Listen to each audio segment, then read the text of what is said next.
and welcome to Catholic Answers Live. Nothing like a little bit of theremin to get things started.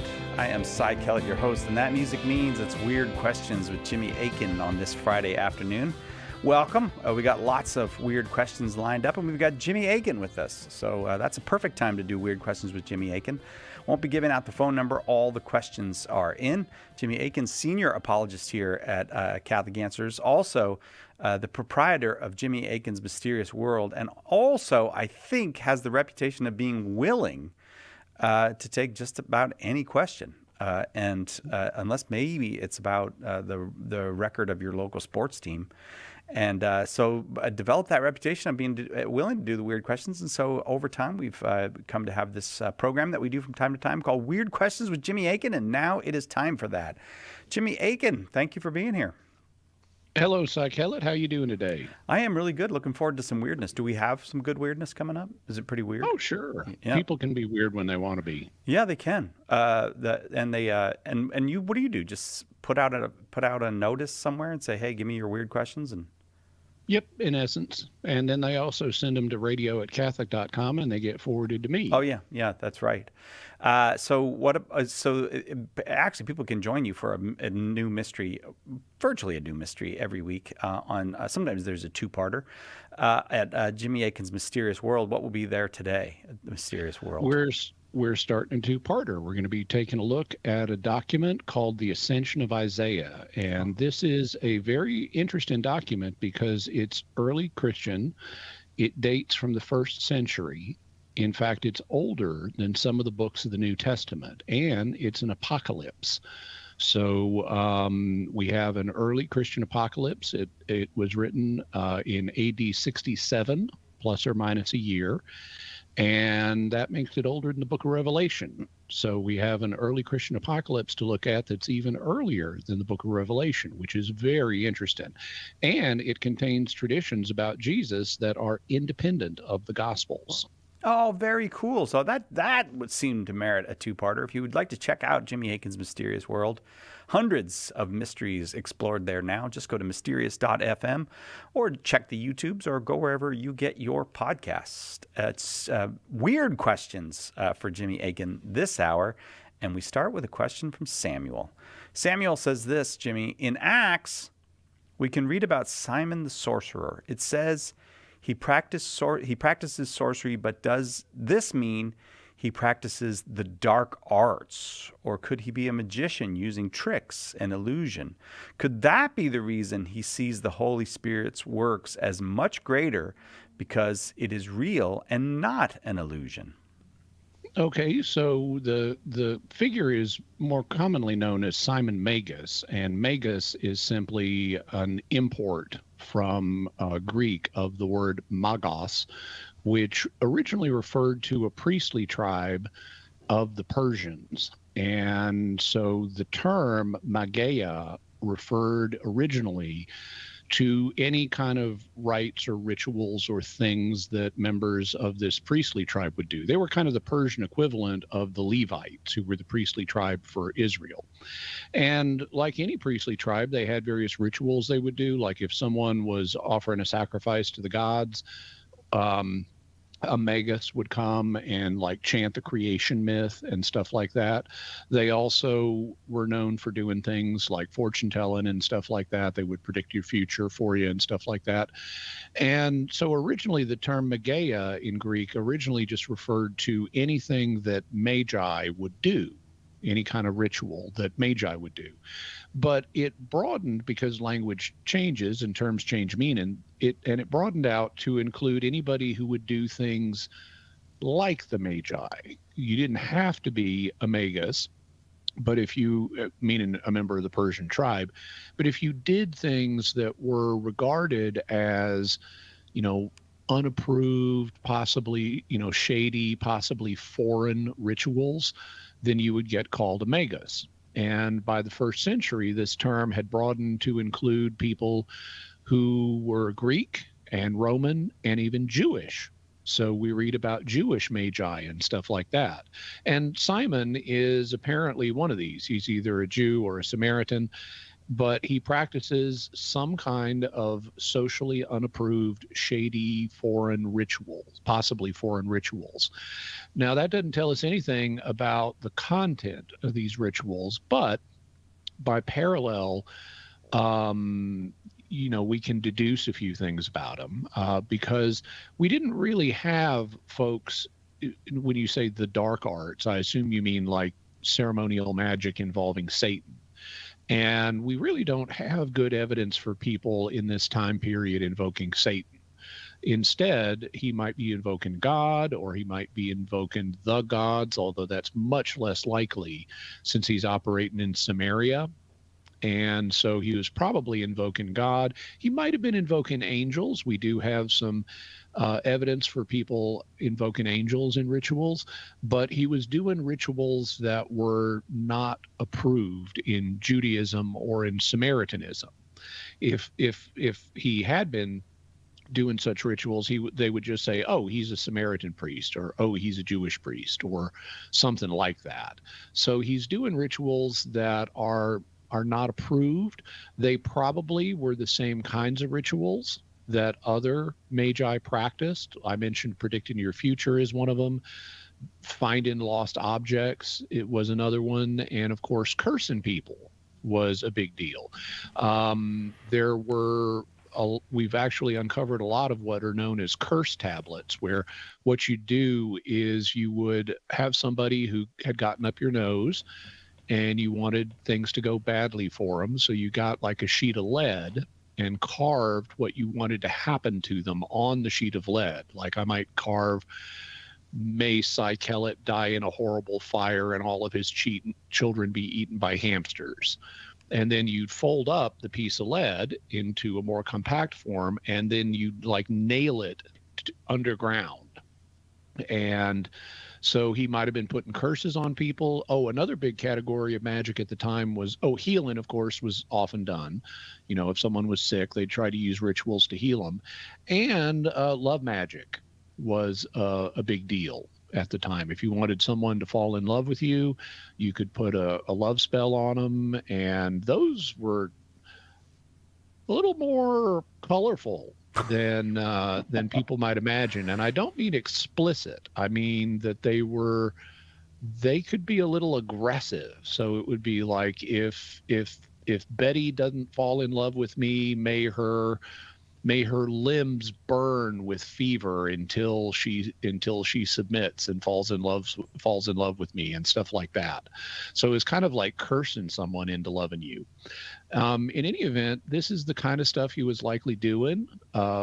Like most magic, a lot of it probably was not very effective, but some of it might have been effective, even either through demonic power or through, if psychic functioning works, maybe that could play a role. Could he have been using magician's tricks? Well, one of the things that anthropologists have learned about magical practitioners in different cultures is they frequently would use tricks as part of what they did. Now, some were just pure frauds and didn't do anything but fraud, but others would do the fraud as a way of getting people into the right mindset to let the real stuff start happening. So it's kind of fake it till you make it. As a principle. And so they're in various cultures around the world. The magic practitioners will do magician's tricks to get people into the mindset where they're receptive to something really paranormal happening. And then the really paranormal stuff does start happening. Unfortunately, even though there's a lot written about Simon Magus in early Christian literature, we don't really have a lot of reliable information on him. So we have to kind of put a question mark over exactly what he was doing and exactly how it worked and exactly how effective it was. Samuel, thank you for starting us off on this Weird Questions with Jimmy Akin Day with that weird question. More weird questions to come right after this on Catholic Answers Live. Underwriting for Catholic Answers Live is provided by Real Estate for Life. Real Estate for Life connects home buyers and sellers to real estate agents while supporting pro-life organizations. On the web at realestateforlife.org. Underwriting for Catholic Answers Live is provided by Magnificat. Published monthly, Magnificat features texts of daily Mass, prayers, articles, meditations, art commentaries, and more, in step with the liturgical rhythm of the Church, on the web at magnificat.com.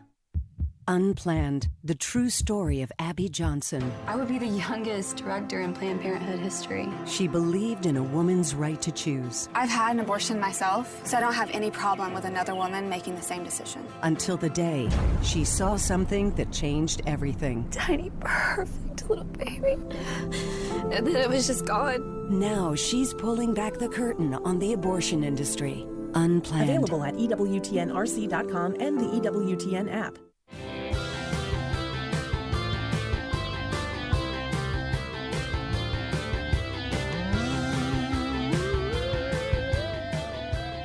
Welcome back to Catholic Answers Live. That mysterious music means it's Weird Questions with Jimmy Akin today, something we do on Fridays from time to time with Jimmy. And lots of weird questions for him have already come in. This one comes from Carly.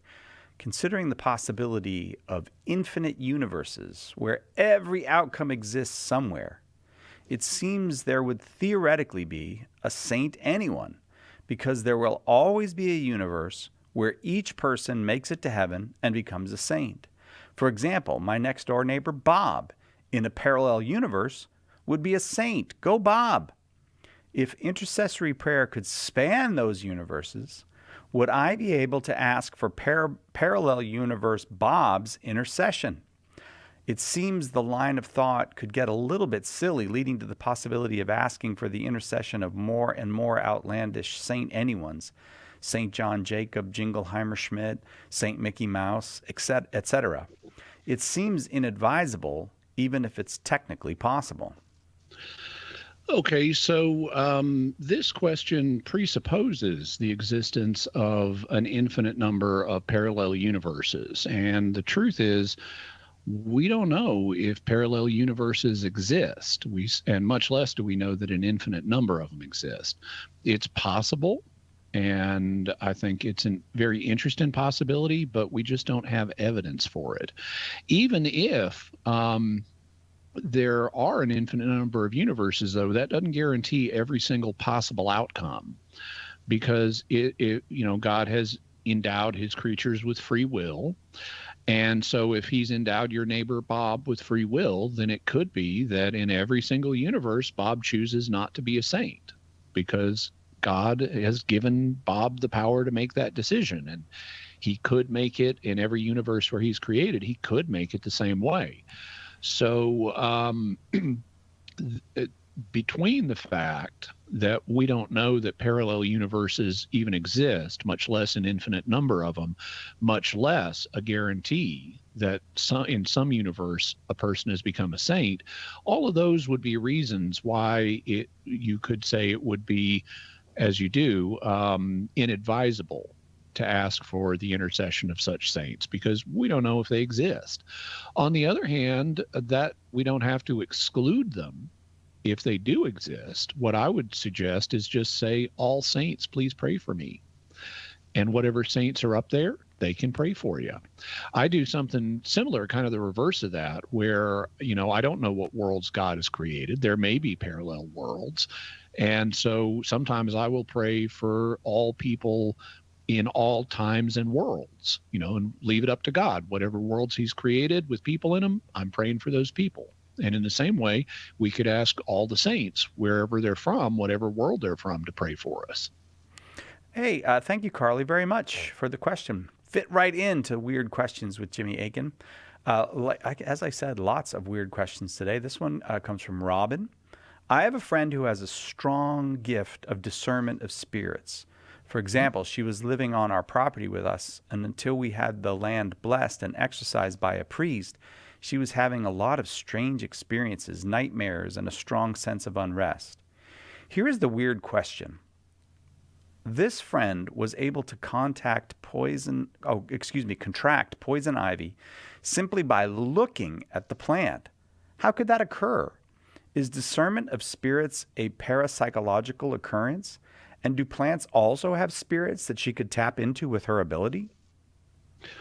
Okay, so according to Aristotelian philosophy, plants would have souls. They have what are known as vegetative souls that enable them to grow and reproduce and metabolize energy and things like that. In terms of could you make some kind of paranormal contact with such a soul, that would be a matter of speculation. Of course, philosophy itself is speculation, but that would also be speculative. So Robin asks, is discernment of spirits a parapsychological occurrence? Well, it is something that parapsychology would study. So yeah, it can be understood in parapsychological terms. It also can be understood as a spiritual gift, which is how it's traditionally understood. But they both involve an awareness or openness to a spiritual dimension that is not perceivable by the physical senses. And that would mean it's a form of extra sensory perception. Extra is Latin for outside. And so if you're perceiving something outside of the physical senses, it's extrasensory perception. And so this would be a form of that.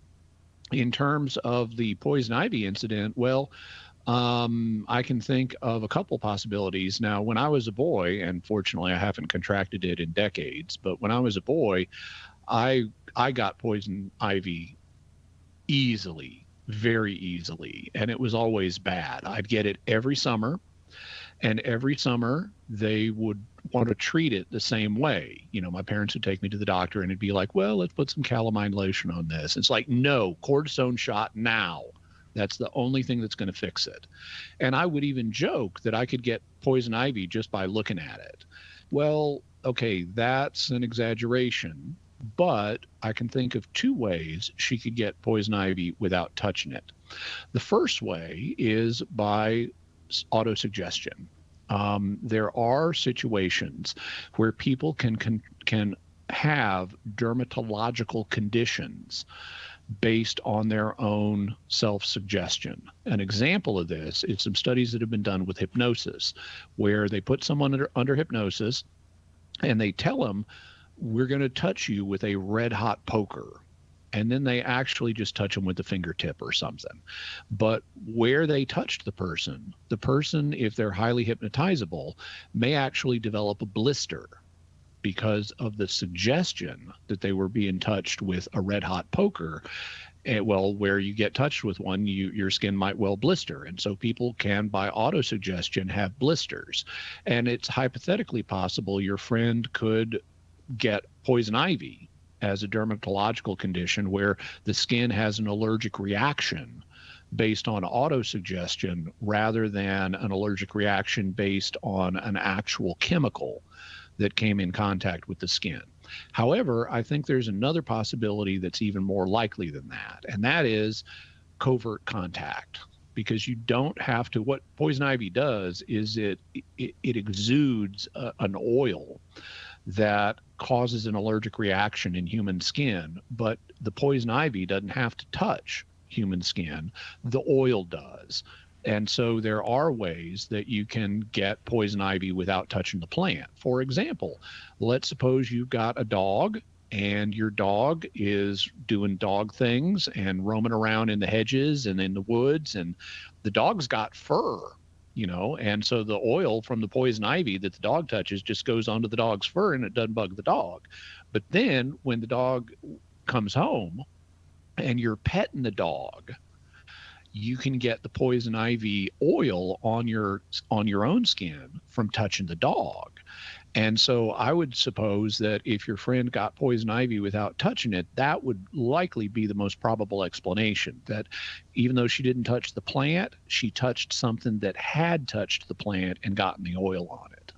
Robin, thank you for the question. Weird Questions with Jimmy Akin today on Catholic Answers Live. I get to read them. And the lots, I've read ahead a little bit, lots of good, weird questions to come. If anything, this one, this also comes from Robin, I guess. Okay. Yep. So if anything that touches a relic becomes a relic, how far does that go? Say I touch my rosary to a first or second class relic. My rosary then becomes a third class relic. Then I put my relic rosary in my pouch. Does my pouch become a relic? And if it does, say I place the pouch on the couch. Is the couch now a relic? How far does this go? Or I if feel like we're verging on a Dr. Seuss book right here. I think of this is a version of if you give a mouse a cookie. But or if it doesn't continue, why does it stop? Okay, so this is all third-class relics. This is a matter of custom. This is not a matter of divine law. And so we treat objects that have come into contact with first or second class relics as relics. But this is really a social construct. And so the basic rule is that if something touches a first or second class relic, then it can be considered a relic of the third class, the way they're standardly reckoned. But it must touch something of the first or second class. So you can't touch a third class relic to a non-relic and have a new relic. It must come in contact with first or second class. So that's why it stops. Oh, all right. That wasn't otherwise everything would be a relic, because contagion would instantly propagate because every object on Earth is through some chain in contact with every other object on Earth. Yeah. All right, Robin, I hope that was satisfying to you and helpful. This one comes from Jennifer. Oh, wait, am I right, or did I skip ahead? Yeah, no, I did. Okay. Jennifer asks, what is the church's position on iridology? A Catholic woman in my area is taking $40 a session donations to read people's frequencies to help them heal themselves and look at patterns in their numbers. A significant number of moms from our Catholic school community use these services, but don't want it broadcast that they do. There is a veil of secrecy, and I have read that this can be a form of the occult. Okay, so I don't find the term occult helpful. Occult just means hidden. And just because something's hidden doesn't mean it's bad. In Aquinas's day, for example, I mean, there are lots of things in the world that are hidden from the knowledge of man. In Aquinas's day, magnets were the classic example of an occult phenomenon, because why magnets attract ferrous metals was unknown. It was that information was hidden from the knowledge of man. God had not revealed it to man, and so the power that magnets had was said to be an occult power, a hidden power. But that didn't make magnets bad. You could use them. You could have compasses and things like that. So the idea that the term occult is something bad is recent, and there's no universally agreed upon definition of what counts as a cult. So I don't find it a helpful term. If you want to say something is bad and shouldn't be used, well, tell us why. Don't just slap the label occult on it as a scare word, because that term can be slapped on anything. I mean, Jack Chick would slap the Protestant cartoonist would slap the word occult on Catholic practices like praying to the saints and say, oh, that's occult, that's spirit communication.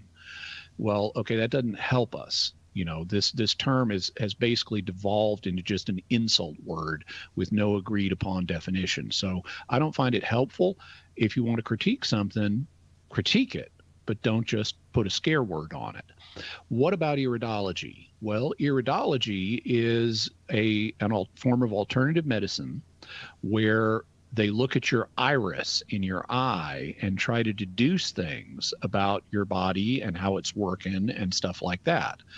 So it doesn't involve invoking spirits. You're not calling on demons. It's nothing like that. It's a form of alternative medicine. The question then would be, is it medically effective?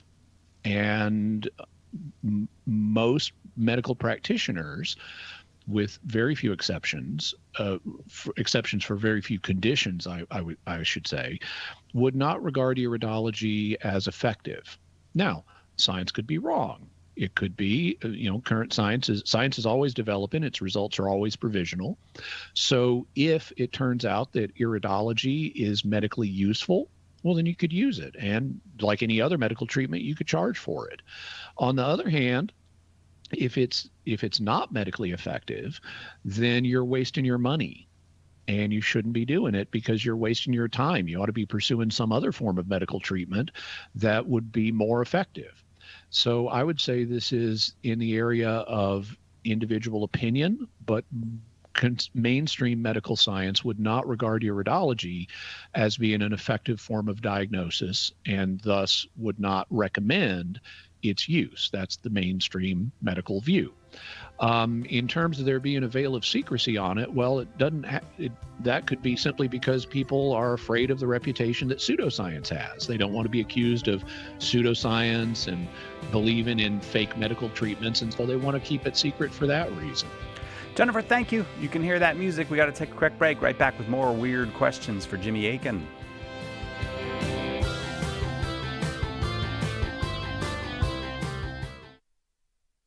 What was the church like in its infancy? In a word, Catholic. And Joe Heschmeyer has the receipts. In his best-selling book, The Early Church Was the Catholic Church, he gives you the details from the historical records of the first 2 centuries of Christianity. Right now, get a copy for just $10, plus free shipping if you live in the continental United States. Get more information and order The Early Church Was the Catholic Church at theearlychurchwascatholic.com. Is orthodoxy an alternative to the Catholic Church? In a time of uncertainty for many Catholics, orthodoxy can look like greener pastures. Answering Orthodoxy, the new book from Catholic Answers Press, explains why Catholics who are thinking of leaving need to think twice. There are important reasons to remain in the Catholic Church and convincing answers to Orthodox claims. Order your copy of Answering Orthodoxy today at shop.catholic.com or ask for it at a good Catholic bookstore near you. Is the Catholic faith still a rock amidst the waves of history? Why does it so often seem to be a mess? In his latest book, Confusion in the Kingdom, best-selling author Trent Horn helps you to get to the roots of the present chaos, explaining the destabilizing movements within Catholicism and exposing the harm and scandal progressive Catholicism has caused. Order your copy of Confusion in the Kingdom today at shop.catholic.com or ask for it at a good Catholic bookstore. Our Lord needs articulate defenders of the truth to spread the joy of the Catholic faith. Catholic Answers Monthly Giving Club, Society 315, helps you fulfill the call in 1 Peter 3:15 to always be prepared to make a defense for the hope that is in you. For as little as $10 a month, you'll help Catholics grow in faith, bring lapsed Catholics home, and lead non-Catholics to the truth. Go to casociety315.com and join today.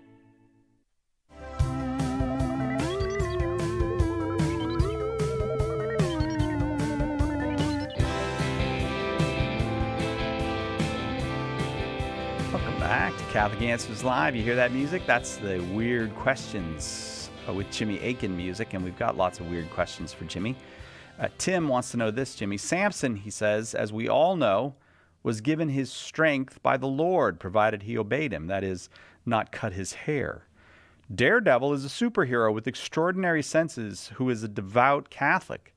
And although it's never been explicitly stated, it is strongly implied in the Daredevil mythos that his powers are also a gift from God, and he has lost them before when he's lost his way.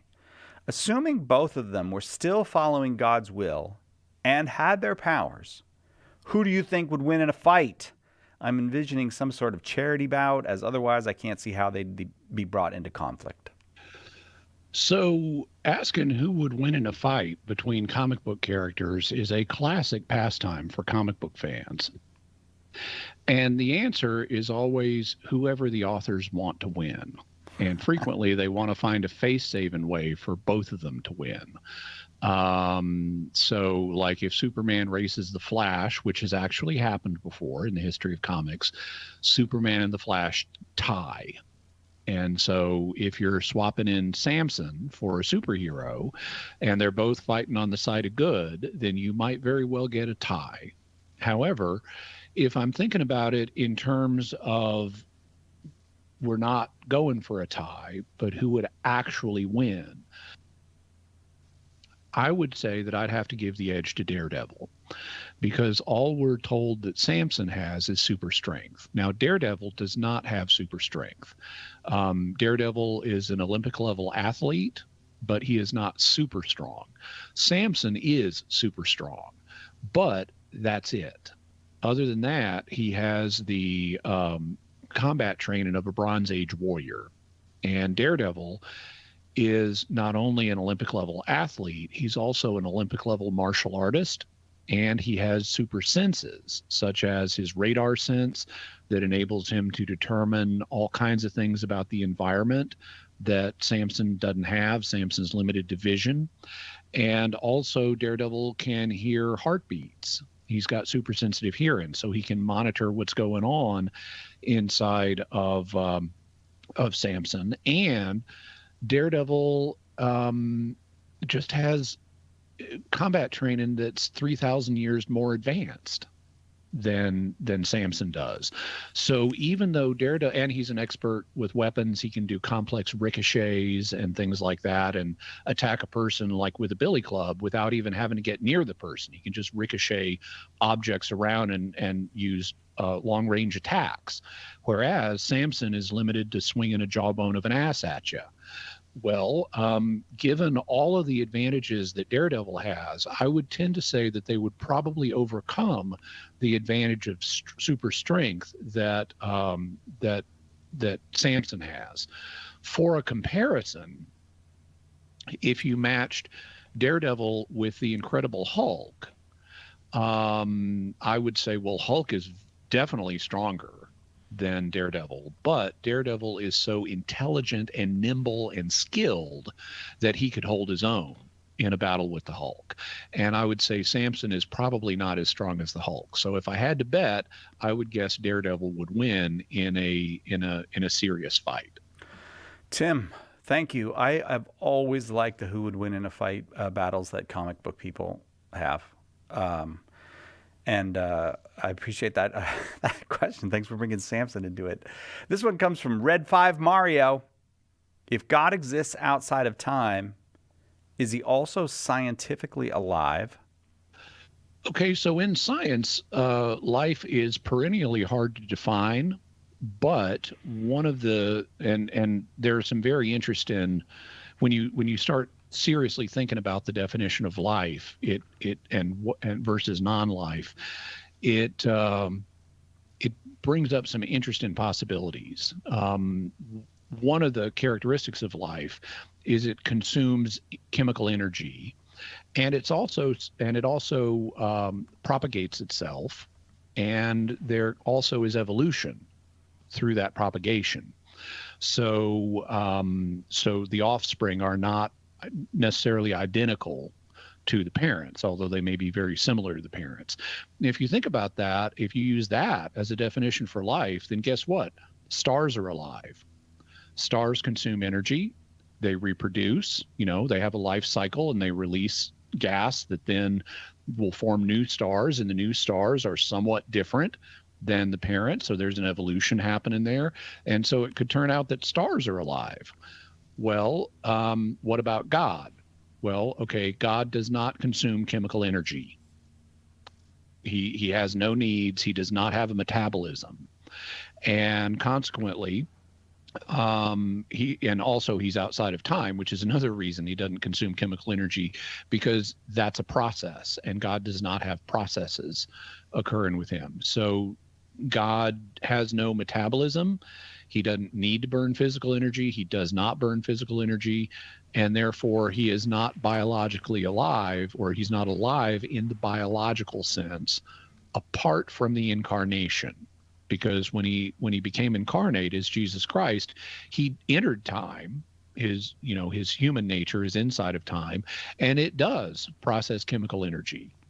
So Jesus is biologically alive in his human nature, but God in his divine nature is not biologically or alive. Instead, he's alive in a spiritual, non-physical sense, which is why the Old Testament refers to him as the living God. He is alive, but it's a spiritual life rather than a physical, chemical, scientific life. Yeah, all right. Red 5 Mario, thanks very much for the question. Weird questions for Jimmy Akin this hour. This one comes from someone named In Defense of the Church. Maybe not weird enough, but why has the church not infallibly interpreted the whole Bible, or at least the New Testament?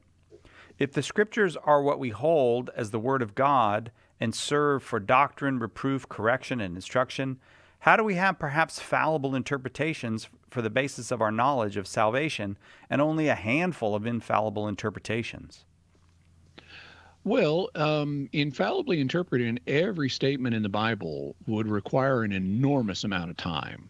And so that's one reason the church hadn't done it, because it would just be prohibitively difficult to try to do that. And even if you did, it would not exhaust the meaning of each passage, because Scripture is multivalent. A given passage can have more than one implication and more than one application, and it would just be an unending process to try to flesh out all of the possible legitimate meanings of Scripture. There also could be undesirable side effects to trying to do this, like locking people into one particular interpretation, which is true, but that could lead them to ignore other good interpretations that are also true. So like if the church infallibly defines that passage X means Y, well, then people are going to fixate on, okay, this passage means Y, and they're going to stop thinking about what else could it mean? What other implications are there from this passage? Ultimately, it's simply not necessary for the church to do this. We are not Protestants. We are not operating in an environment where we need to get all of our theology from Scripture alone. We have, in addition to Scripture, and we have apostolic tradition, and we have an apostolic magisterium, which is still around and living. And it's the magisterium's job to clarify when a problem arises. So we don't ultimately need to have an exhaustive commentary, infallible commentary on Scripture. It's better to have the church's resources devoted to what it needs to be doing, evangelizing and providing pastoral care for people as they live their lives. And it's simply not necessary to answer all these theoretical questions about exactly what does each passage of Scripture mean. That's something God has left for us to wrestle with, and we can wrestle with it. And when there's a problem, when someone goes off the rails, well, then the magisterium can address it. So the church has done that on occasion. There are a few hundred instances where the church has infallibly defined something to be true.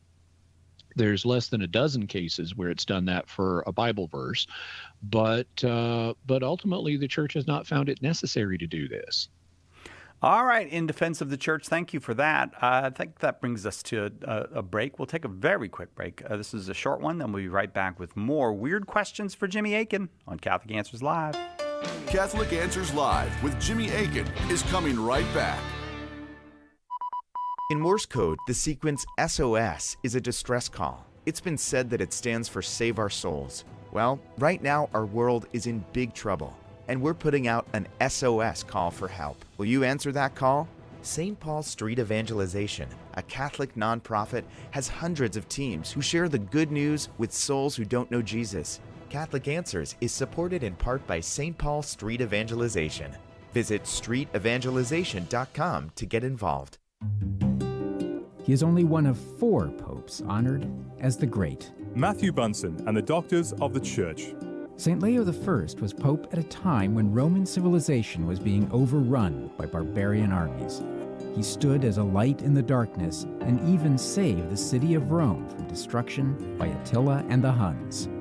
Leo died in 461. For more about the Doctors of the Church, visit doctorsofthechurch.com.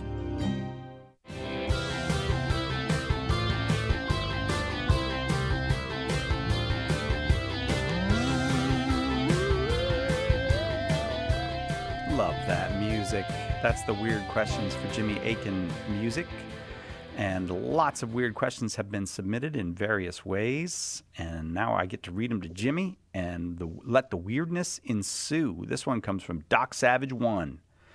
And when Doc Savage 1 asks, when Satan and his demons were cast from heaven, Why did God not let them fall into the sun or one of the planets out of harm's way? Well, falling into the sun wouldn't hurt demons because they don't have physical bodies, and so it wouldn't really mess with them.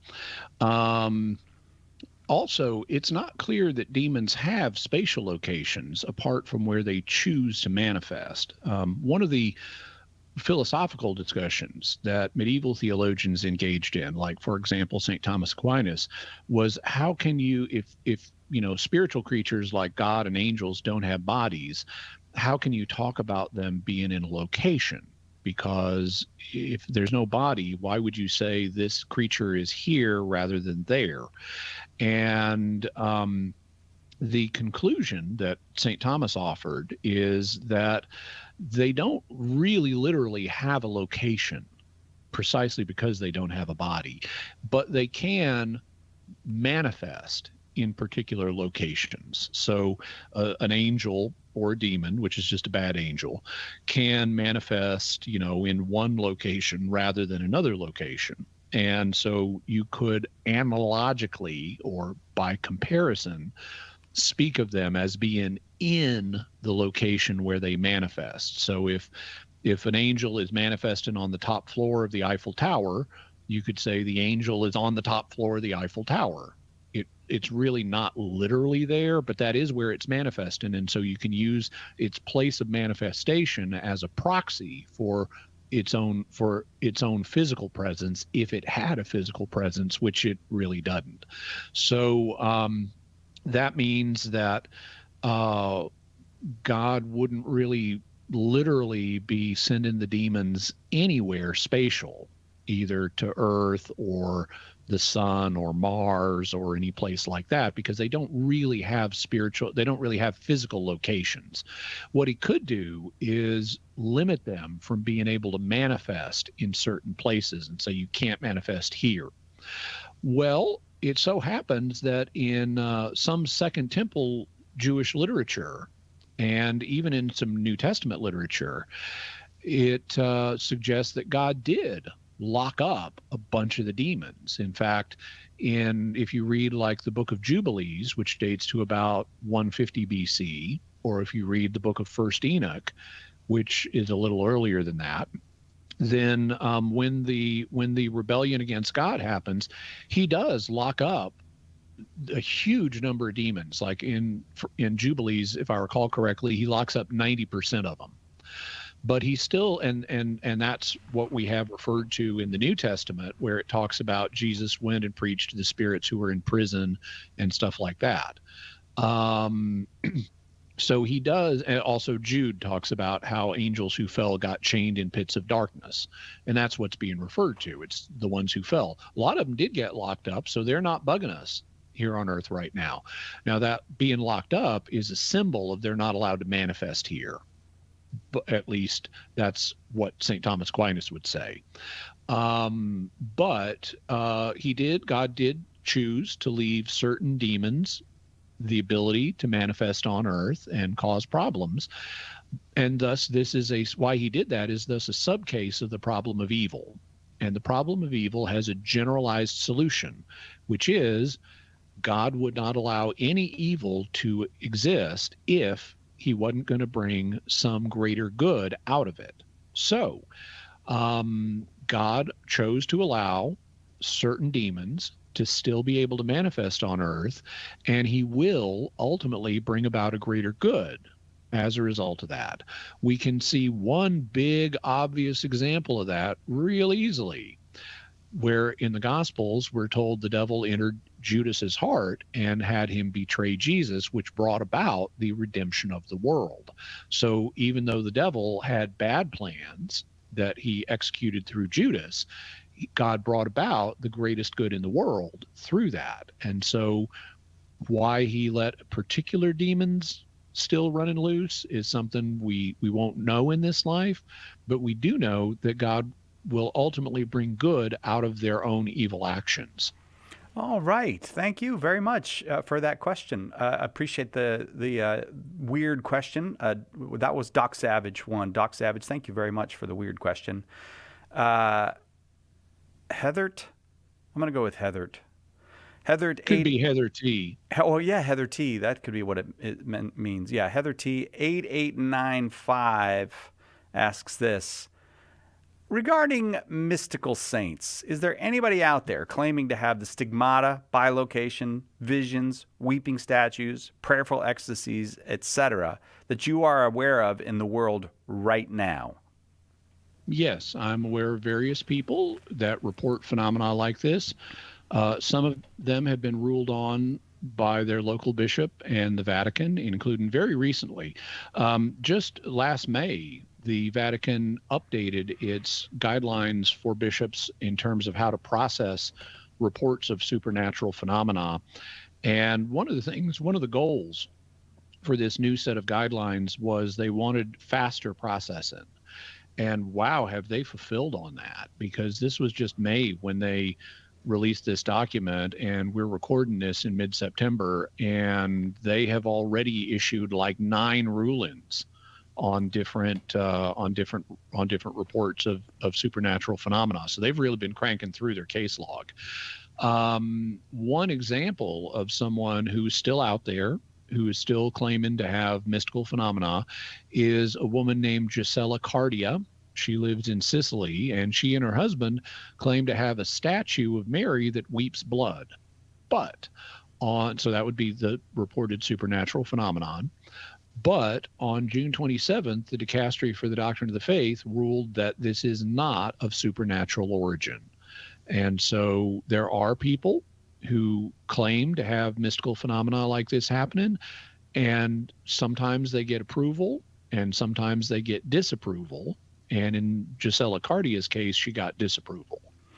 All right. Heather T., 8895, thank you for that question. Getting near the end of this hour. Don't worry, we've got plenty of questions for 2 hours of Weird Questions with Jimmy Akin. But onward we go towards the end of this hour. And Justin King, 3558, asks one of the perennial questions. If space is so big, why won't it fight me? Well, I can think of 3 possible reasons. The first possible reason is maybe it's afraid to. Maybe you're just too intimidating and space is afraid of you. Another possibility is, maybe space, humans are not that big. We're pretty small in the scale of things. So maybe space thinks you're not big enough to fight it. Maybe space hadn't even taken notice of you, which leads to the third possibility, which is space is an impersonal entity. And so it doesn't have a mind, it doesn't have it doesn't have a mind to identify targets to fight, and it doesn't have limbs with which to fight such targets. So it's simply not the kind of thing that engages in fights. Fighting is not space's thing. Justin, I don't know why you have these violent feelings towards space, but thank you very much for the question. This one comes from Cristobal. Hello, Jimmy. My name is Chris. I'm from Tucson, Arizona. I wanted to ask if you've ever read a book called Forbidden Archaeology by Michael A. Cremo and Richard L. Thompson. If so, what do you think of the idea that modern man did not evolve from an ape-like creature, instead coexisted alongside apes for millions of years? The research is great and extensive, would be a great topic for Mysterious World. So I'm definitely familiar with the book Forbidden Archaeology, and I've seen interviews with Michael Cremo and so forth. For people who may not be familiar, he's basically a sort of Hindu creationist. He believes that the world is vastly older than modern science maintains, and this is based on, numbers in Hindu religious texts. And he also believes that mankind is vastly older than conventional science recognizes. And so basically he's doing the same thing with so-called scientific creationism that Christian creationists are doing. He's just doing it with a different set of religious texts. Christian creation scientists read the history of Earth and life through the lens of their interpretation of Christian scriptures. What Michael Cremo does is the Hindu equivalent of that. He reads the history of the world and of life through the lens of his interpretation of Hindu scriptures, and he comes to different conclusions. Well, okay, coming to different conclusions is fine, but if thinking from a scientific perspective, one would want to say, well, what would science tell us about this? And apart from faith commitments. And the basically universal consensus among scientists is that Cremo's arguments are flawed. That he doesn't take into account. For example, he'll cite things from 19th century archaeology and not update them to reflect what we've learned about archaeology since the 19th century. He also doesn't, fully take into account, radioactive dating of materials. And so there are significant scientific flaws in his book that invalidate his conclusions. In terms of his view that humans didn't evolve from an ape, or the view that you're summarizing here, I should say, because I haven't seen exactly how Cremo would phrase it. But in terms of the view that modern man didn't evolve from an ape-like creature, but instead existed alongside apes for millions of years, well, there's sort of two claims there.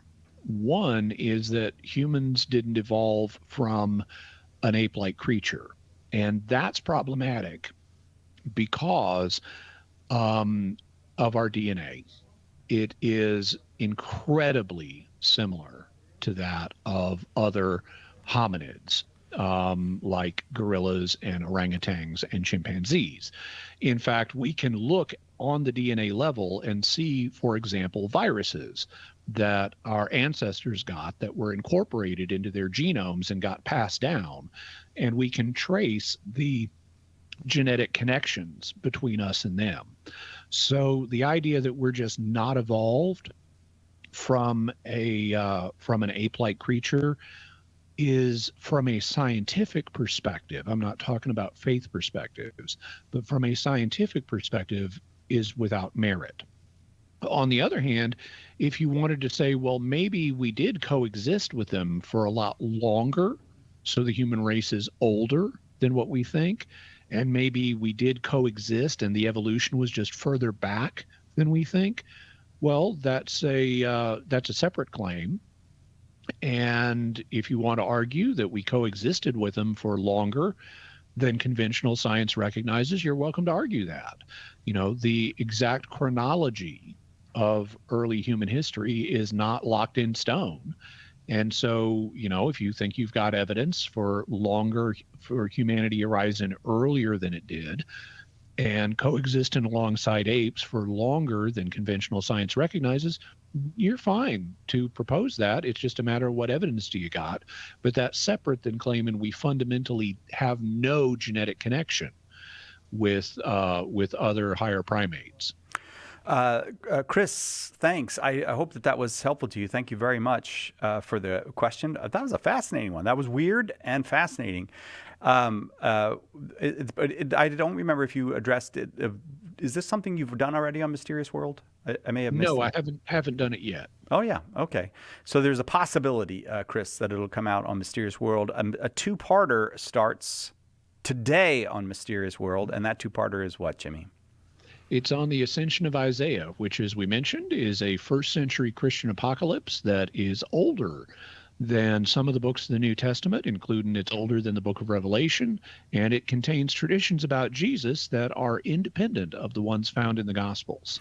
Mysterious.fm is where you can go. You can go to YouTube. You can go wherever you get your podcasts. Just look for Jimmy Akin's Mysterious World, new mysteries each Friday. And this Friday, in addition to the new mystery, 2 hours of weird questions for Jimmy, and that means another hour of weird questions coming up right after this. We've got lots of weird questions in. All you got to do is sit back, relax, and enjoy Jimmy's answers to the weirdness that is about to come. If you ever have a weird question, you can find Jimmy on the internets and get it to him, or send it to us. radio@catholic.com is our email address where we can get those weird questions to Jimmy. radio@catholic.com. It's going to be a very quick break, and then we will be back with more weird questions right after this on Catholic Answers Live.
Catholic Answers Live.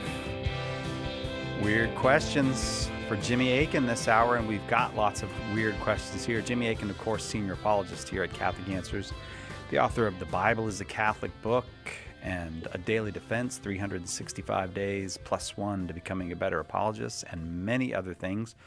And perhaps most pertinently for this hour, to encourage you to hang around and listen to the answers, Jimmy is the proprietor of Jimmy Akin's Mysterious World, which is one of the most popular documentary podcasts in this country. And around the world, people listen. And more than 350 mysteries there that you can check out at mysterious.fm. But you don't have to go there at the moment, because right now we've got Jimmy to answer weird questions. Welcome back, Jimmy. Thanks for being here again. Howdy, Si.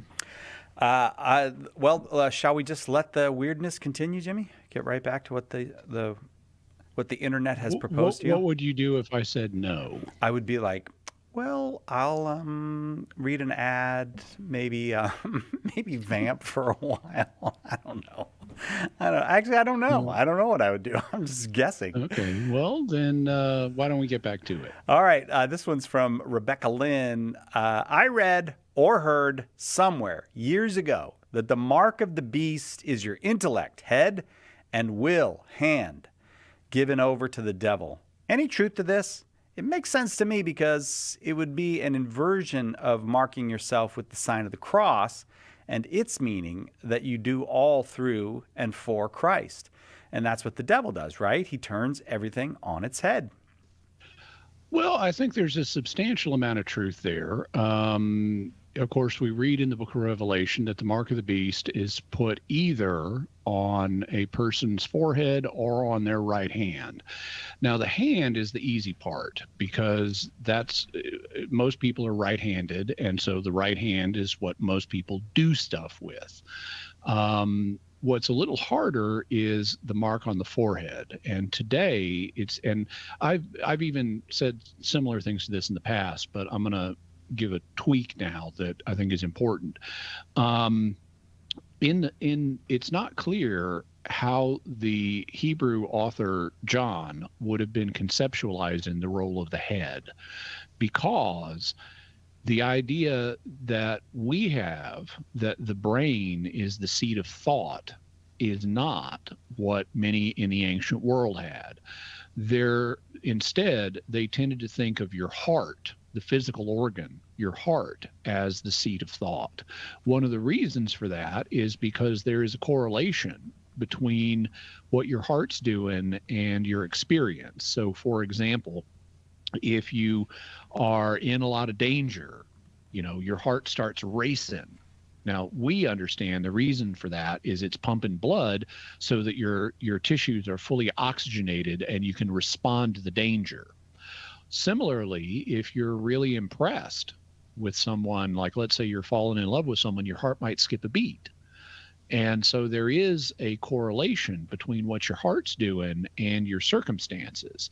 And so they tended to say, okay, well, the heart is obviously an important organ. If you injure someone's heart, they're going to die. And there's this correlation with their experience. And so a lot of people in the ancient world, including the ancient Hebrews, tended to think of the heart as where consciousness was primarily located. That's why, for example, you'll be reading the Bible and it'll say things like, so-and-so said in his heart, or so-and-so thought in his heart. That's because of how they conceptualize these matters. They thought of the heart as the primary seat of consciousness.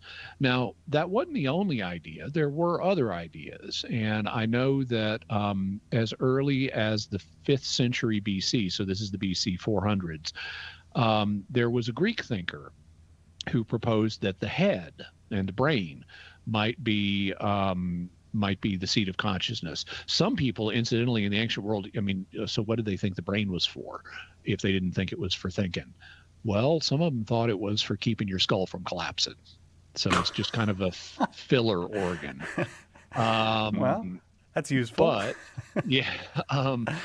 But there were some who speculated that it might be the brain that's the seat of consciousness. However, that idea really didn't seem to fully catch on until the 2nd century AD, when it was proposed by the Greek physician Galen that the ventricles in the brain might be responsible for complex thought. So because John's living in this middle period and he's coming from a culture that tended to focus on the heart rather than the head as the seat of consciousness, it's not clear to me that we can just say the head represents the intellect. Now, that doesn't mean that they didn't regard the head as important. They did regard heads as important in the ancient world. For example, when God's promise in Israel that if they obey him, things are going to go well, he tells them things like, you're going to be the head and not the tail. And so they recognize like the head of an animal is more important than the tail of an animal. And one thing we do know about foreheads in particular in the ancient world is that they would sometimes mark them. If someone was a slave or the devotee of a particular god. So if someone's a slave, they could mark your master's name on your forehead. Or if someone was a worshiper of a particular god, they might write the god's name on your forehead. And so this was a way of advertising who you serve.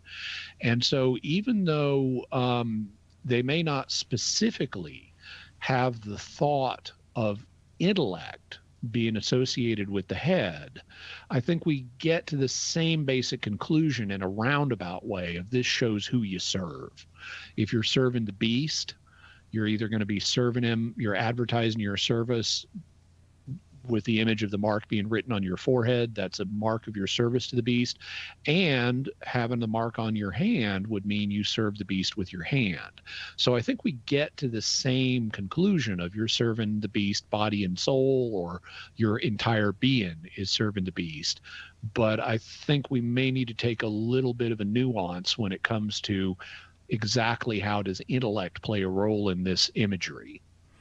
Rebecca Lynn, thank you very much for starting us off with that interesting question. This next one, Jimmy, comes from Lost Archivist, who we have heard from a couple times lately.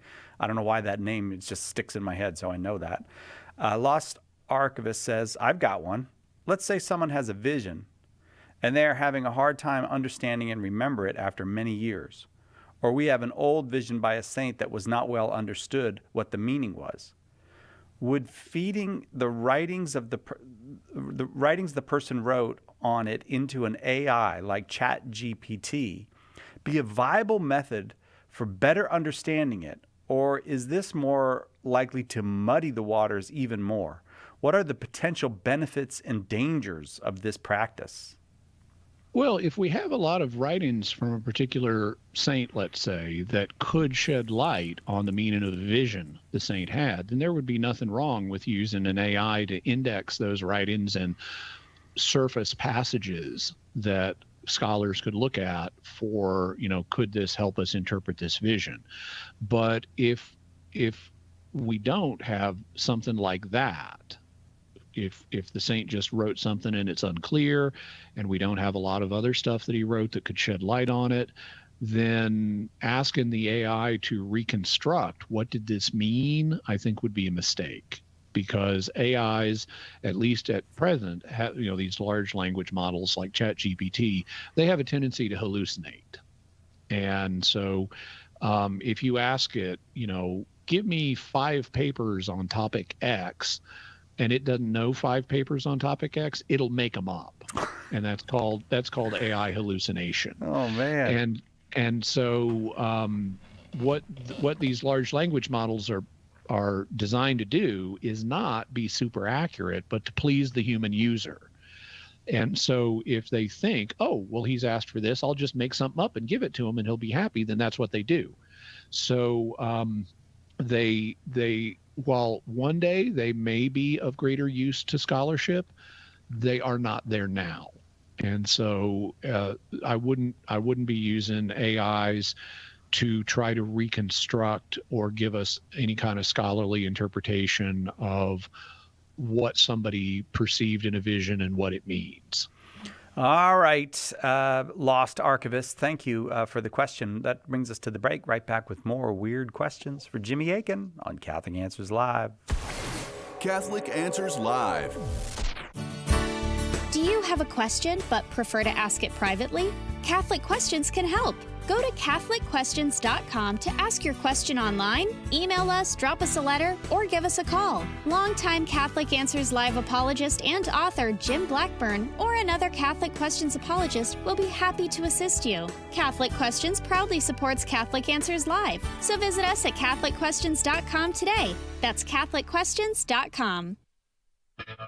Beyond Damascus with Dan Demite and Aaron Richards is our show for young adults. Everybody's talking about encounter. Everybody's talking about that mountaintop experience. What we fail to often talk about is what happens after, what happens beyond that Damascus moment. Jesus Christ is calling all of us to be missionary disciples, disciples of Jesus who are on mission to bring the kingdom of God here and now on this earth. Beyond Damascus with Dan Demite and Aaron Richards, tomorrow at 8 Eastern on EWTN Radio.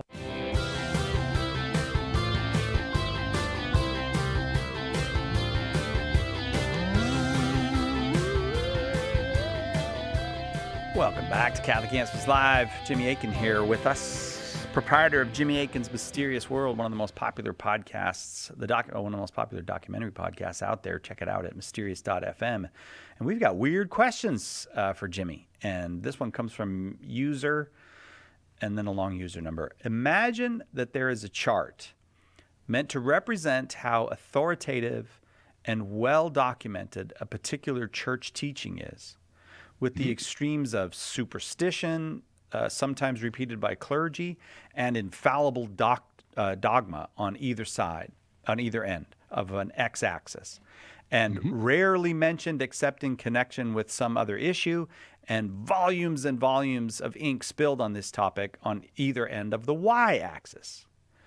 Where would you place, oh my goodness, where would you place the following two topics on that chart? And if they're high on the y-axis, what are the documents I could find on them to research further? If you're not a visual thinker, God bless you for what we just did. But just imagine. I'll try to make it clear. Imagine that X and Y axis from your algebra class. Soul ties is the first one, and then multi-generational curses placed on Catholic descendants of Freemasons by their ancestors and the right way to avoid ill effects of them if they exist. Okay, so let's start with the chart that user number has proposed. The x-axis, for people who may not remember from high school, is the horizontal one. So it's the one that goes left to right. And the y-axis is the one that goes top to bottom. It's the vertical axis. So on one end, let's say the left-hand end of the horizontal or x-axis, we've got superstition, sometimes repeated by clergy. And then as you gain greater degrees of authority of church teaching until you get to the right-hand end of the x-axis, which is infallible dogma. Then on the vertical axis, we've got rarely mentioned except so that deals with the level of authority is what the horizontal axis does.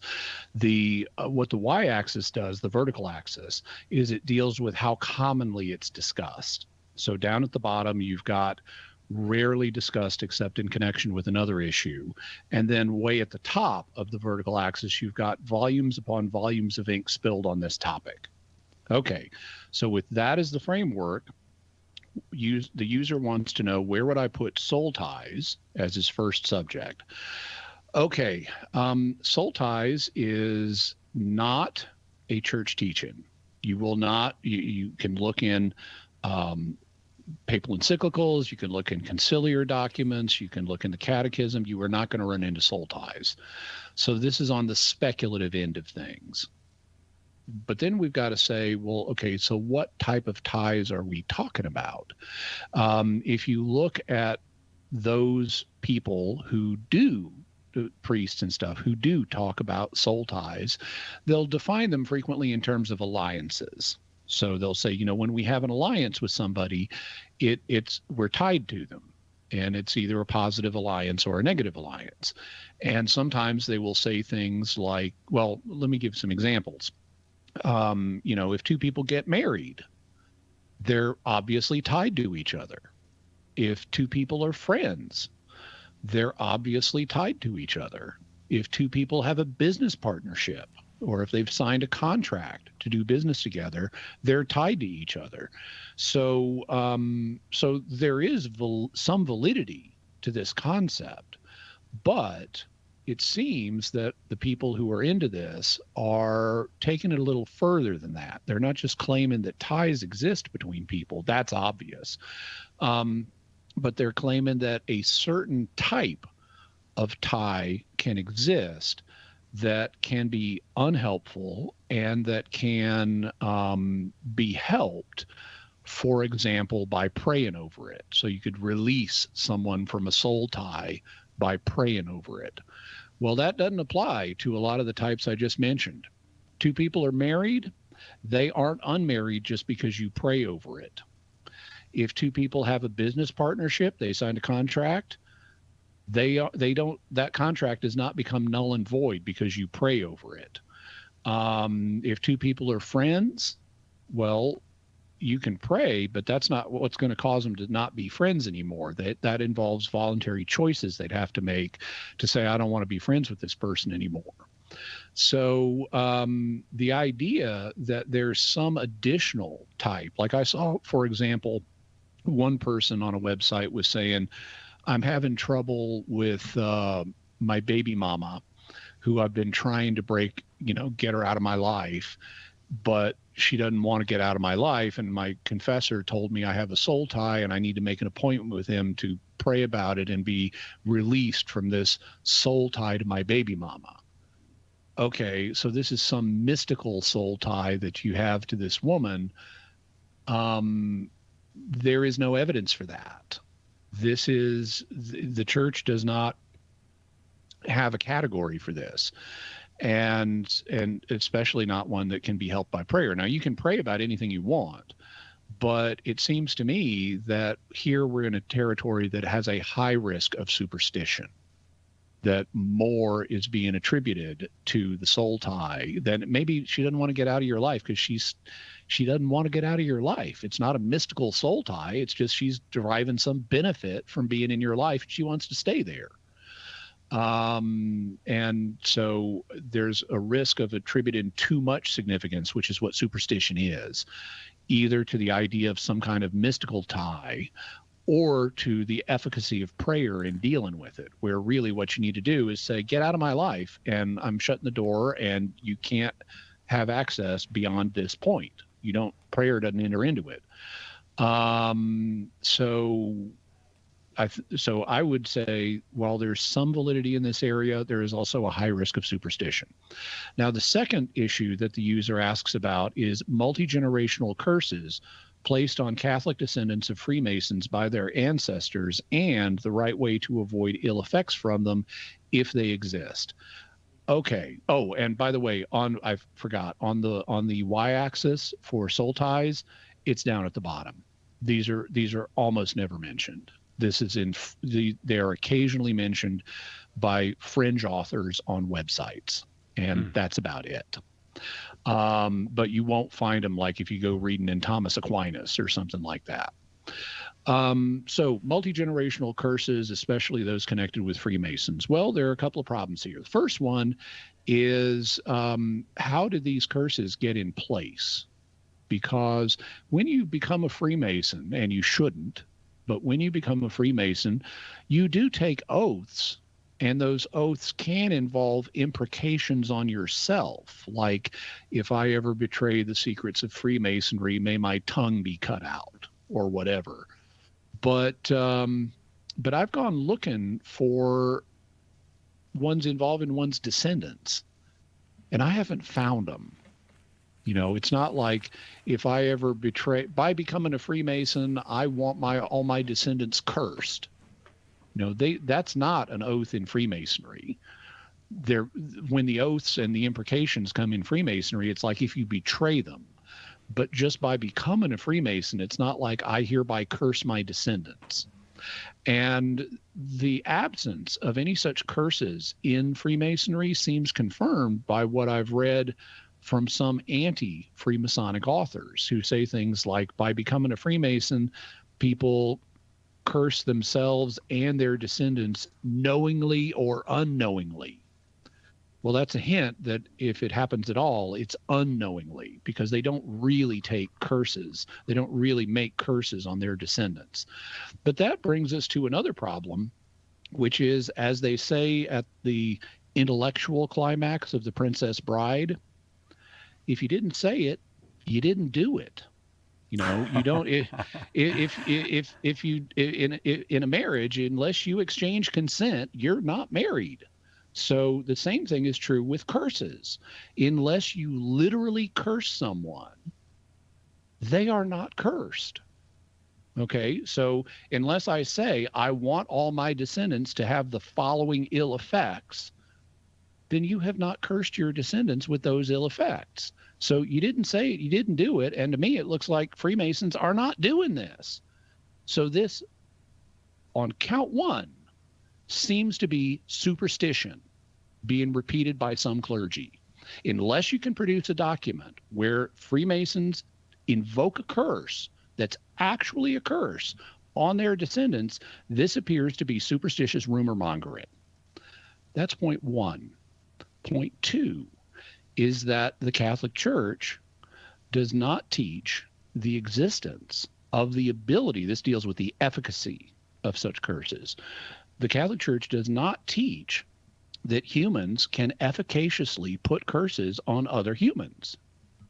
And in fact, if you read the 1998 Rite of Exorcism, which exorcists ought to have read, it specifically warns that the exorcist needs to distinguish cases of demonic involvement from that credulity with which some people, even the faithful, think that they are the victim of evil doing, which means black magic or bad luck or a curse put on them by others. So the church's official document here, this is an official liturgical document of the Catholic Church, and thus reflects Catholic principles, theologically speaking, and Catholic doctrine, warns people not to give credulity to such claims. And so that's reason number two.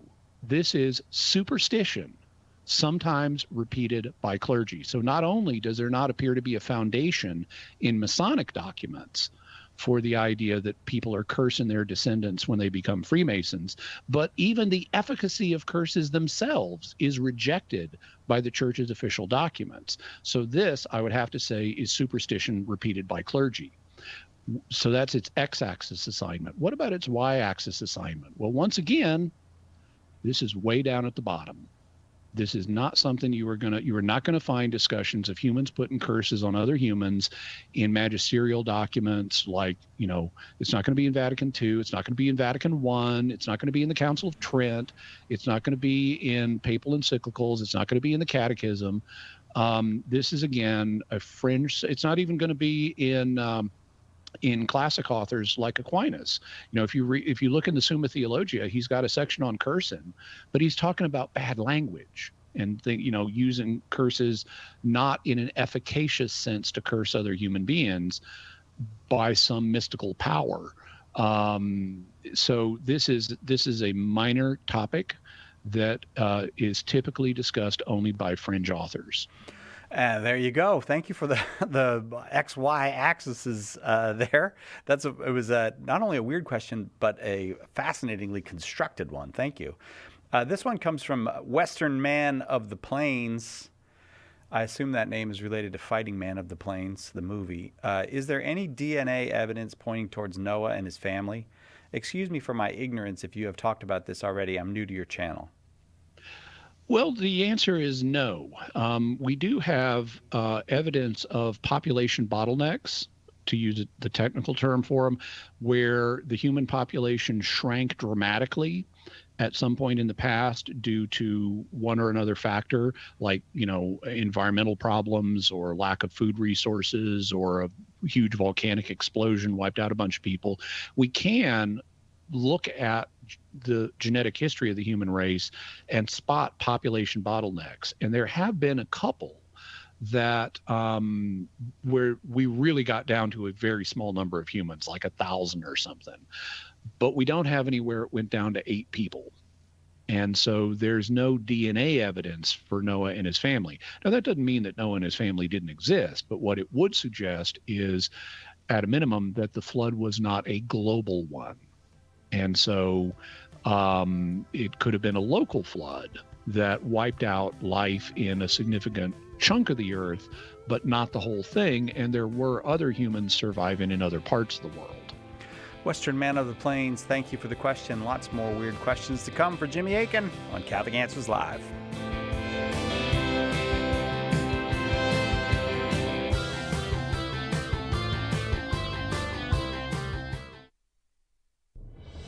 When the resurrected Jesus appeared to disciples on the road to Emmaus, they didn't recognize him until the breaking of the bread. The same is true today. In the Holy Eucharist, we really meet Jesus. In The Eucharist is Really Jesus, author Joe Heschmeyer explains how knowing Jesus in the Eucharist is the key to understanding all of Christian faith. Order your copy of The Eucharist is Really Jesus today at shop.catholic.com or get it at a good Catholic bookstore. Our Lord needs articulate defenders of the truth to spread the joy of the Catholic faith. Catholic Answers monthly giving club, Society 315, helps you fulfill the call in 1 Peter 3:15 to always be prepared to make a defense for the hope that is in you. For as little as $10 a month, you'll help Catholics grow in faith, bring lapsed Catholics home, and lead non-Catholics to the truth. Go to casociety315.com and join today. Is orthodoxy an alternative to the Catholic Church? In a time of uncertainty for many Catholics, orthodoxy can look like greener pastures. Answering Orthodoxy, the new book from Catholic Answers Press, explains why Catholics who are thinking of leaving need to think twice. There are important reasons to remain in the Catholic Church and convincing answers to Orthodox claims. Order your copy of Answering Orthodoxy today at shop.catholic.com or ask for it at a good Catholic bookstore near you. Deepen your connection to the Church's holy days and seasons while you draw on the wisdom of the Church Fathers. Feasts of Our Fathers, the new book from Mike Aquilina and Adam Lucas, is a treasury of history, prayers, insights, and lessons that will bring you closer to the earliest of Catholic traditions. Take your prayer life and your solidarity with the Church, past and present, to a new level. Order your copy of Feasts of Our Fathers today at shop.catholic.com.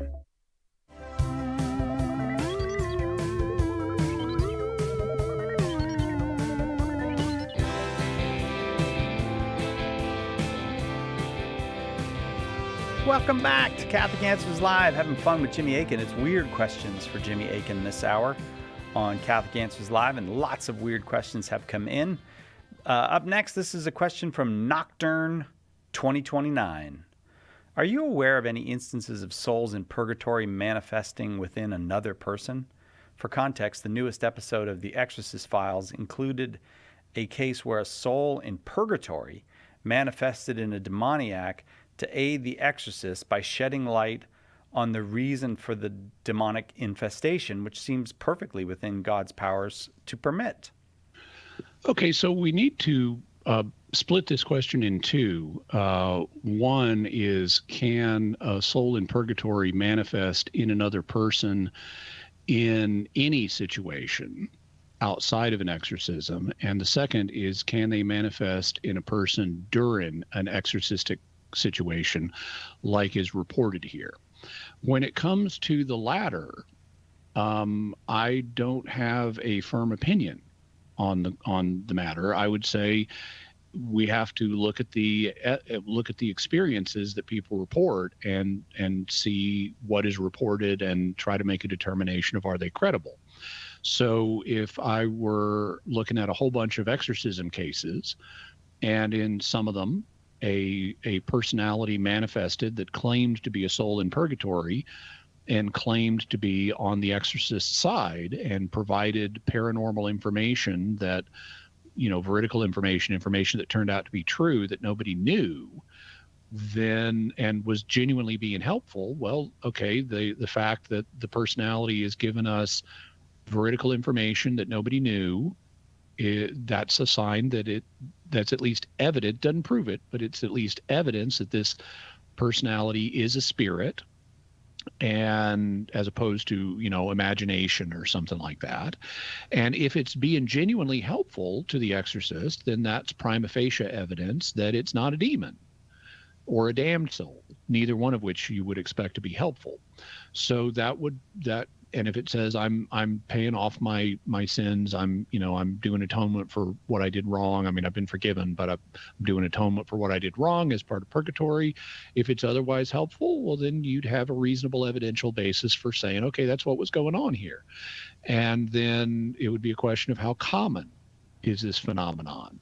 Now, there's no proof in this area, because it could be that that this is really imagination and it was the person's psychic powers that came up with the information. Or it could be it really is a spirit and it's a demon and it was lying about being from purgatory and it was lying about being helpful. That's also possible.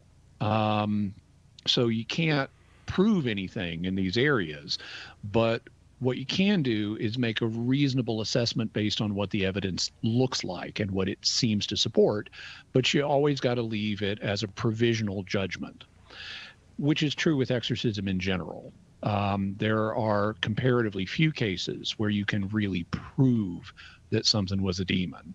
You may be able to prove something paranormal was going on, but you always got to be somewhat cautious in arriving at conclusions. So that deals with the exorcism situation. I'd say it's an empirical question. What do the case histories report, and how credible are the case histories when you examine them? What about outside of an exorcistic situation? Could there be a soul in purgatory manifested through someone in other ways? Well, okay, that would go to the ability of humans to manifest in other people. And for reasons I won't go into, we actually have some fairly good evidence that suggests that is possible under at least certain circumstances. Apparitions are a case where a spirit manifests to a person, and then that person is able to, for example, say, well, here's what the apparition is saying. But we even have some evidence that an apparition can manifest through a person. And so I won't it take us too far afield to go into all of that. But I am aware of one case where it looked like this happened with soul in purgatory.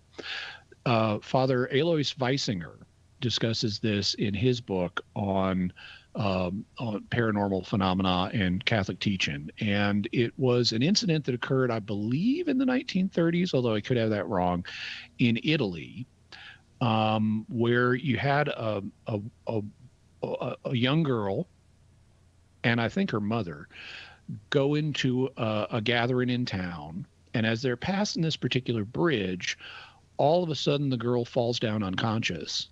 And when she wakes up, she's not identifying as the girl anymore. She's identifying as like a 30-year-old man who, it turns out, was a real guy that had lived in the town and had died at that bridge a number of years before. And she's talking as if she is this guy. And what she reveals is that the guy, people had thought the guy had committed suicide by jumping off the bridge. But what he's actually saying is, no, it was not suicide. I was murdered by my friends, and here are their names. And so this looked like a purgatorial ghost who is trying to get justice. Because what they did was they threw him off the bridge, and they may have bludgeoned him, and then they made it look like a suicide when really it was murder. And so this looks like a purgatorial ghost that's trying to get justice for what was done. And then when the mother of the dead man asked the spirit to leave the girl, it did. It had delivered its message and it left. And so all of that's consistent. I mean, it's at least suggestive of, what you would expect a soul in purgatory might do. It's not behaving like a demon. It's not behaving like a saint appearing from glory. It looks like, it's a purgatorial ghost. And Father Weisinger, who was an early 20th century Catholic parapsychologist, was open to it was the only case like this he was aware of, but he was open to the possibility that that's what it was. And so I'd say I'm open to it too. I'd have to see more cases of this to see if it's an establishable phenomenon, but it is something that is at least reported in the literature. All righty. Thank you very much for the question. Lots and lots of weird questions. That one came from a Nocturne 2029. Weird questions for Jimmy Akin. If you'd like to get your questions into us, you can always send a question to radio@catholic.com, our email address, or just get it to Jimmy through one of his various social media outlets. This one comes from Elizabeth. If there's a zombie apocalypse or a nuclear war, well, those are pretty different, Elizabeth. If there's a zombie apocalypse or a nuclear war, should a believer... What if a nuclear war leads to a zombie apocalypse? Oh, yeah, by irradiating... I think it's much more likely to lead to the emergence of a monster like Godzilla. I'm just saying. Okay. I mean, I'm talking science now. I'm a pretty good scientist. If there's a zombie apocalypse or nuclear war, should a believer go to an adoration chapel and watch over Jesus, or attempt to move him to a safer location, if possible? Well, I would say, if possible, yeah, that would be a praiseworthy thing to do. Now, you're going to have to find a safer place, and that could be challenging, especially in the case of a zombie apocalypse, since the zombies are a mobile threat. In the case of a nuclear war, you don't know where the bombs are going to fall. So that also would be a problem. But if you can identify a safer place to repose the Eucharist, then moving the Eucharist to that location would be a praiseworthy thing to do. It probably wouldn't fall on the laity in the first place, though. Instead, it would fall on the priests of the parish, or deacons or somebody like that. But if they've all been killed or turned into zombies, then it could fall on a layperson to do that. Another possibility is that one could consume the Eucharist, which is its ultimate destiny anyway. You don't consecrate a host and keep it around forever. Its reservation in the tabernacle is only a temporary thing until it's to be consumed. So its ultimate destiny is to be consumed anyway. And if you're in a sufficiently grave emergency and you don't have a safe place to transfer the Eucharist to, then you could consume the Eucharist in order to have a reverent disposition of the Eucharist rather than leave it in place to be desecrated by zombies or nuclear war. Elizabeth, thank you very much for the question. That'll take us to a break. We'll be right back with more weird questions for Jimmy Akin right after this on Catholic Answers Live. Hang on. Catholic Answers Live will return in a moment. Underwriting for Catholic Answers Live is provided by Real Estate for Life. Real Estate for Life connects homebuyers and sellers to real estate agents while supporting pro-life organizations. On the web at realestateforlife.org. One of the biggest mistakes a Christian can make is to try to do good without God's help. St. Therese said, when we trust only ourselves and not God, our soul becomes incapable of virtue. Her remedy? Works of charity. And the greatest work of charity is to share the gospel. At St. Paul Street Evangelization, a Catholic nonprofit, we encourage you to share the gospel with someone who doesn't know Jesus. Catholic Answers is supported in part by St. Paul Street Evangelization, streetevangelization.com. Proclaiming the faith, changing lives. The year is 2016. EWTN News inaugurates the Vatican Bureau in Rome, where St. Peter's Basilica sets the backdrop. The occasion sparked reflection on Mother Angelica's legacy and the media network's mission to serve the gospel. To learn more about Mother Angelica's life and the history of EWTN, visit EWTN.com/Mother Angelica.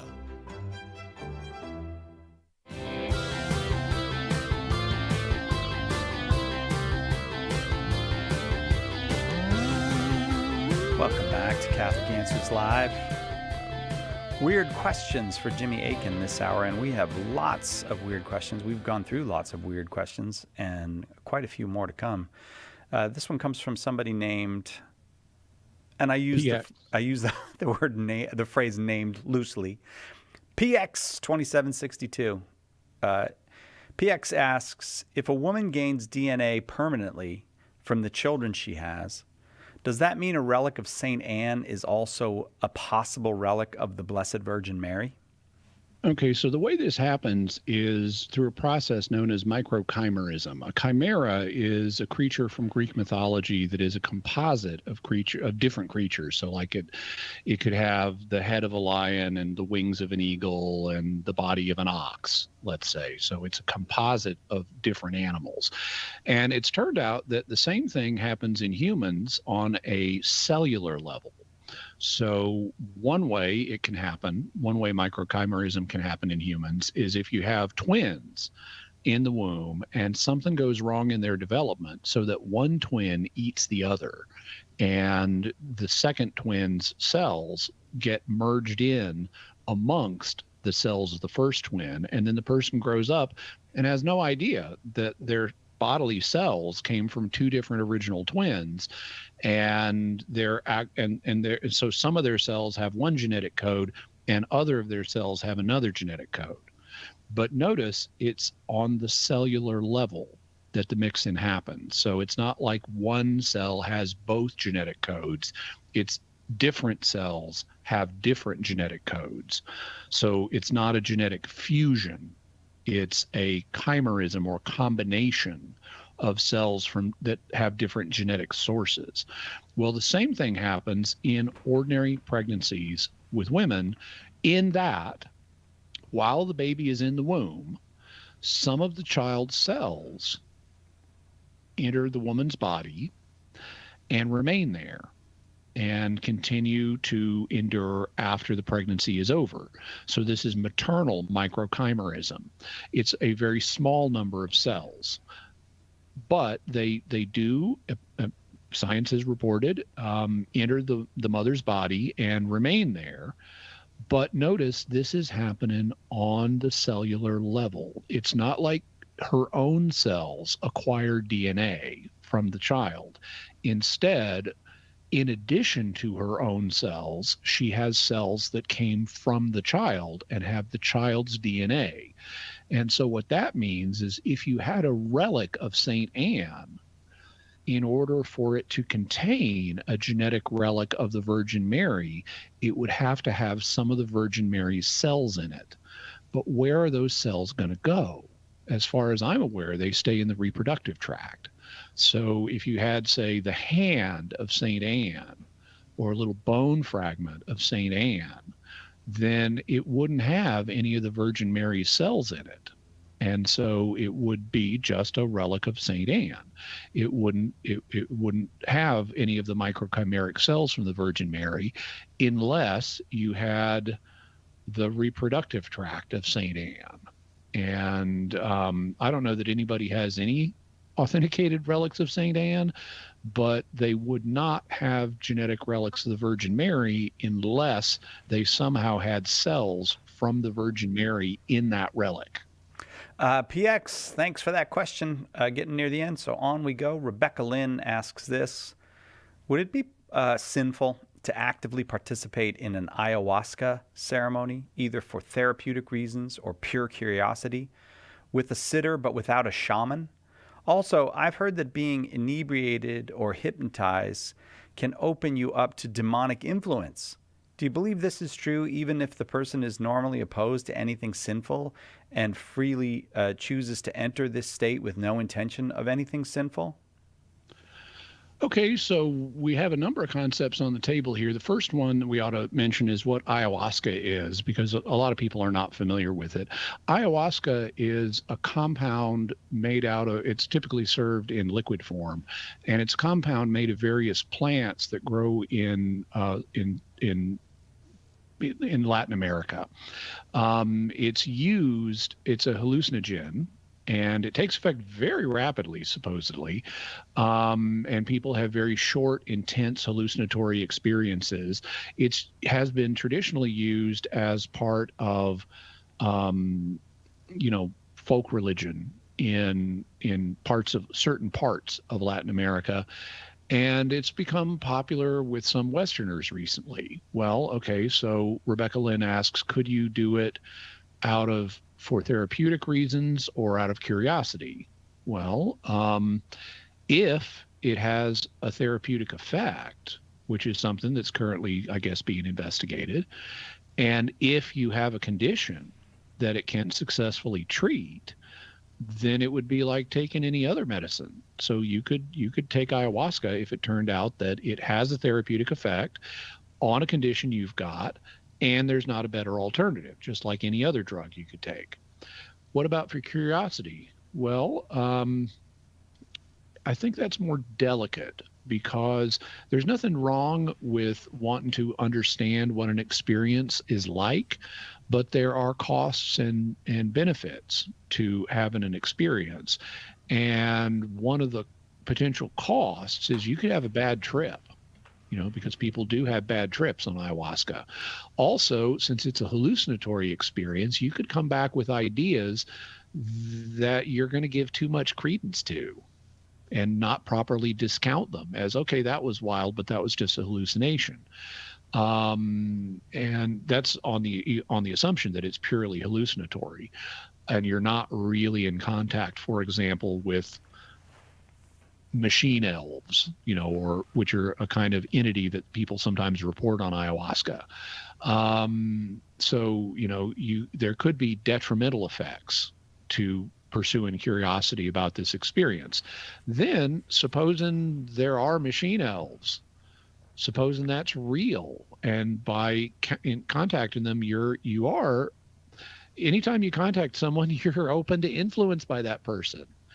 And they don't have to be a demon to be a bad influence. They could, and having contact with someone when you are literally out of your mind is not necessarily the best idea. So I would say, I can't altogether rule out the curiosity thing, but I would say I would want more information about all this that I don't think we yet have before I could be confident trying it out just to see what it's like. I want something proved safe before, in all senses of the word safe, before I would try something like this. So I'm not an advocate of experimenting with this stuff. Then Rebecca Lynn says that she's heard that being inebriated, so let's just stick with alcohol for that, or hypnotized can open you up to demonic influence. Well, anything can open you up to demons.